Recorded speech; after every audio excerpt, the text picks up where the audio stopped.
Halo guys, halo teman-teman semuanya, selamat datang di channel Dunia Coding. Di video kali ini kita tidak akan belajar tentang bahasa pemrograman ataupun framework ataupun cara bikin aplikasi. Di sini kita akan belajar tentang GitHub.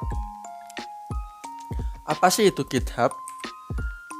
Dikutip dari homepage-nya, yaitu disebutkan bahwa GitHub adalah platform khusus developer yang dibuat karena terinspirasi dari cara kerja para programmer dari open source ke bisnis. Kita bisa menghost dan meninjau sebuah kode, mengelola project dan membangun perangkat lunak bersama 56 juta lebih pengguna di seluruh dunia. Jadi gampangnya GitHub ini merupakan manajemen project, sistem versioning code sekaligus platform jaringan sosial bagi para developer di seluruh dunia. Banyak sekali fungsi yang bisa digunakan oleh para developer sehingga melalui platform ini memudahkan developer dalam mengembangkan sebuah karya. Jadi Git dan GitHub itu sama atau beda gitu ya. Mungkin beberapa dari kita ada yang mengira Git dan GitHub itu sama.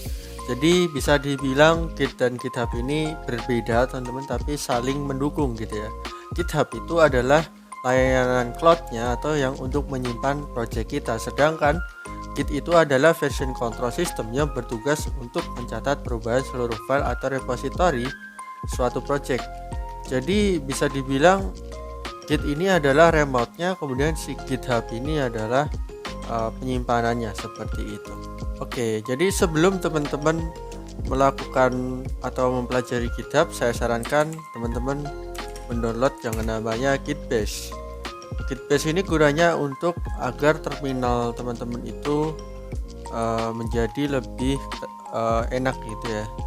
Di sini kita bisa dipermudah lah kalau misal kita pakai Gitbash ini. Nah, kalau misal teman-teman pakai Linux, di Gitbash ini teman-teman juga bisa melakukan perintah-perintah yang ada di Linux teman-teman ya. Nah, nanti teman-teman bisa download aja untuk Windows.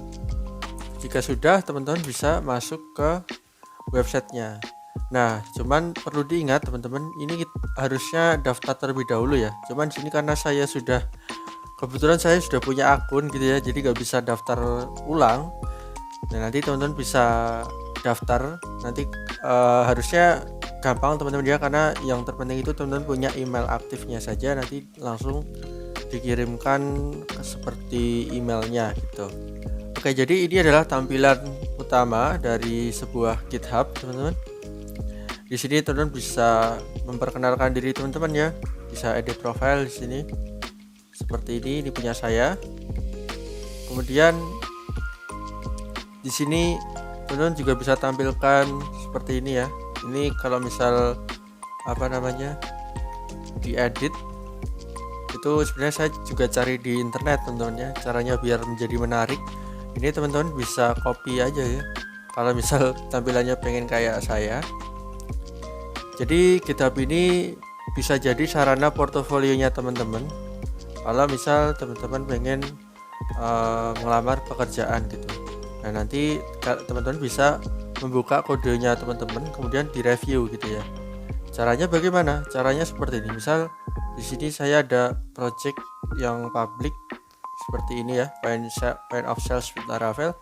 Teman-teman bisa nanti kalau misal sudah ada projectnya, teman-teman bisa klik space titik. Nah, maka di situ langsung nih dia setting up your web editor, tapi defaultnya itu Visual Studio Code. Jadi bisa dibilang teman-teman kalau misal mau kode review ketika interview pekerjaan, teman-teman bisa pakai GitHub ini teman-teman. Keren ya.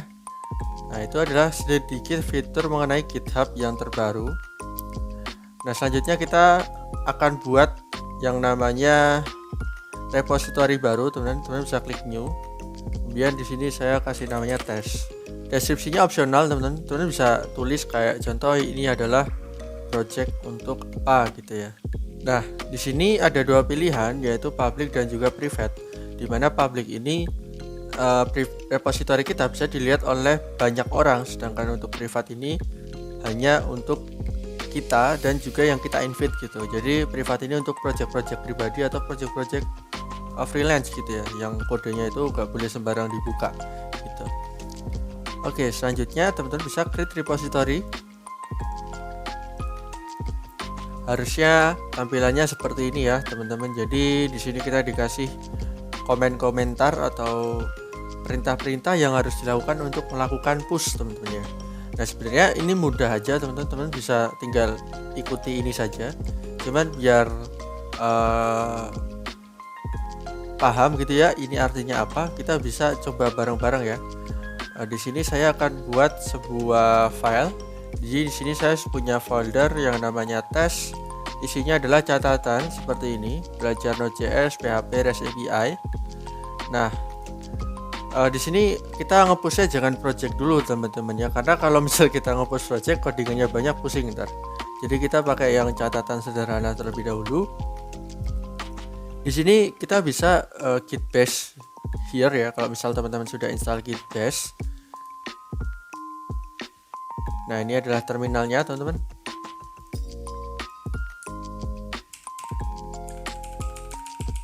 Oke, di sini teman-teman bisa lakukan git init. Ini sesuai yang ada di dokumentasinya ya. Git init ini untuk ngasih tahu kalau kita sedang ingin membuat repositori baru di folder E gitu ya. Nah, ini mengakibatkan di bagian sini ada git teman-teman. Git ini gunanya untuk merekam perubahan-perubahan yang terjadi pada file kita gitu ya. Selanjutnya adalah git add. Git add ini untuk menambahkan.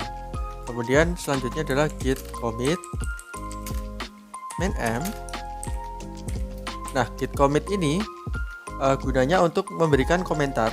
Jadi misal komentarnya misal ya, kalau ada project itu misal memperbaiki bug transaksi misal seperti itu.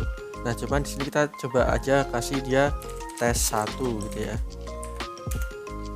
Nah, maka dia 1 file change, 3 insertion ya. Jadi kita sudah berhasil membuat commitnya nih. Selanjutnya, kalau kita lihat di sini, kita harus git branch main m main.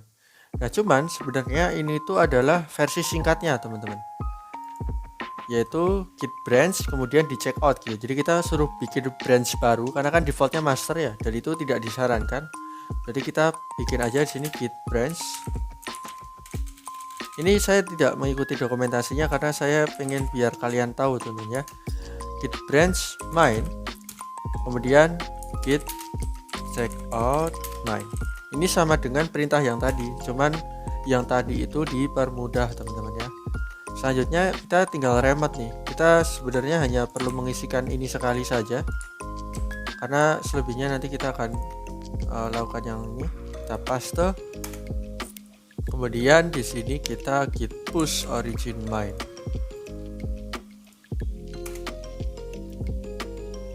Oke teman-teman, berhasil ya. Kalau berhasil, kalau kita refresh harusnya ini itu dia seperti ini ya. Oke. Misal di bagian sini nih di catatan kita mau ganti, misal ini saya copy di sini belajar Laravel gitu ya. Saya save. Kemudian di sini ini saya clear terlebih dahulu.